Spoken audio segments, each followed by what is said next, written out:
Hey, this is Politics with Laura, and I got a good one for you today. New Year's Eve, New York City. The bright lights in the dark, casting down. No, I'm joking. Hey, this is Politics with Laura, to where everything is politics. Whether if it's here locally in the U.S. or if it's international, you will get the true news because I use newspapers from around the world. Politicians here or politicians over there, or if there's a war here or a war over there, I would make sure that you know about it. I'm just setting the atmosphere. There was two police officers, some say three. I'm not quite sure because everything's still in the air. But however, I do want to give you the news and my thoughts on it. However, I will say whatever I say now, it's a theory, simply a theory based on what's happening right now. Follow me through with this, okay?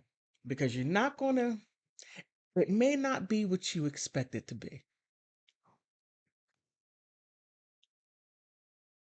All right. Trevor Bickman, 19-year-old guy from Wells, Maine, comes down to New York City, New Year's Eve, 10 p.m., something about 10 p.m., to where allegedly he stabbed two police officers with a machete. This is something. Now, the newspaper, the New York Post, says this. The headlines revealed: Times Square jihadi 19 was on an FBI watch list after being radicalized and vowing to fight in Afghanistan before stabbing rookie NYPD cop in the head on New Year's Eve, the terrorist's brother in U.S. Army. Now, that right there, a lot was said. Very interesting because they're calling him a jihadi, which I learned that means struggle. Okay. He's 19 on an FBI watch list. I don't buy it. I don't. And his brother was in the U.S. and his brother is currently in the U.S. Army. I believe that. But the brother on an FBI watch list?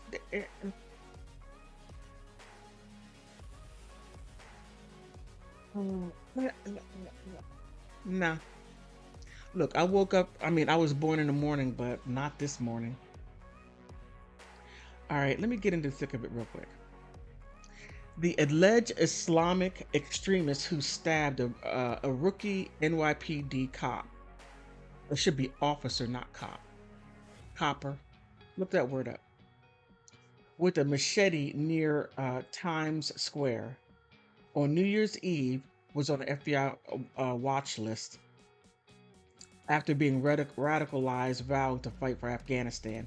Trevor Bickford, 19, from Wells, Maine, was not does not have a criminal record according to a preliminary investigation. If he's on a FBI watch list and he didn't have a criminal record, then what? Do you see what I mean? There's some things that don't add up here. But police sources say in the Bureau of Boston have an open case on him, but he doesn't have any, he didn't do anything. So he has an open case on him. You're trying to cover your tracks. That's what I think. Bickford is on a Guardian list because of his radicalization, and the New York Post reports he made statements to his aunt before about a desire to go fight in the Middle East, which prompt her to tell the authorities. Oh, okay, okay, okay. All right. Like I said, it's a theory in working, a working theory. It comes after Bickford alleges or allegedly slashed Two police officers with a machete on the 8th Avenue near Times Square around 10 p.m. last night. Another officer shot him in the shoulder. Now, that's quite interesting. They shot him in the shoulder and they didn't kill him.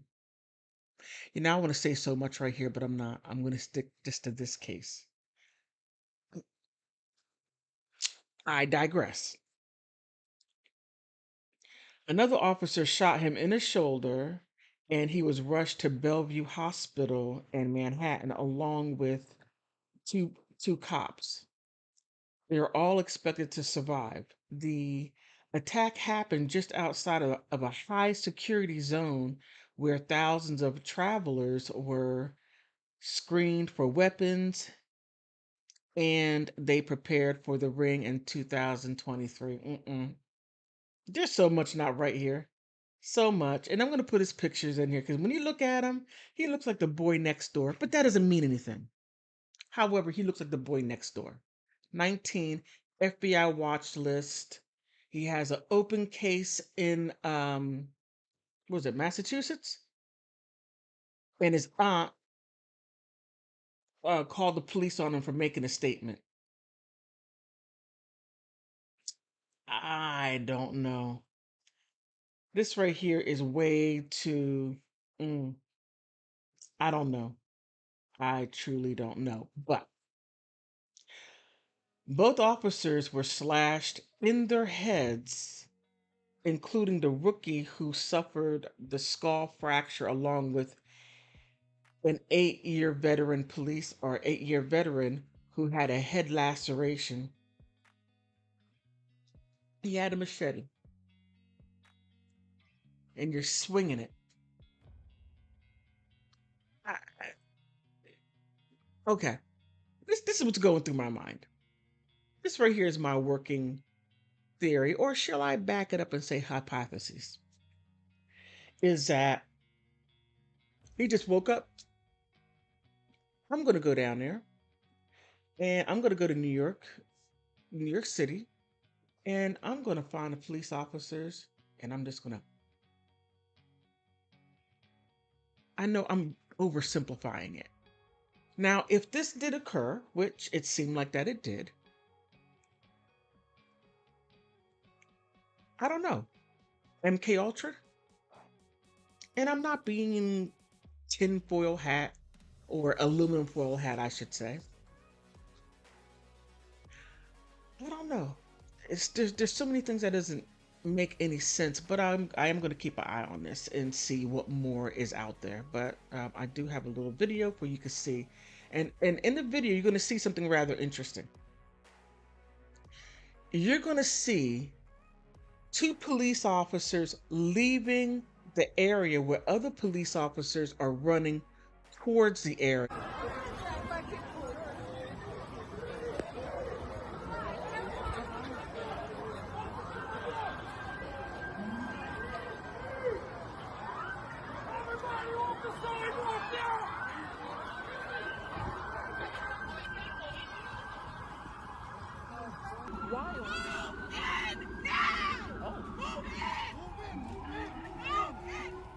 Area. I find that very interesting. I find it concerning because if their fellow police officers are injured, why are two of you leaving? Just a thought. Just a thought. Instead of looking at maybe it might be something within within the NYPD, maybe something occurred and it's easy to blame a 19-year-old Middle Eastern teenager, and they could say radicalized him and he's going to go fight in Afghanistan. Well, we're not in Afghanistan anymore. So it doesn't make any sense.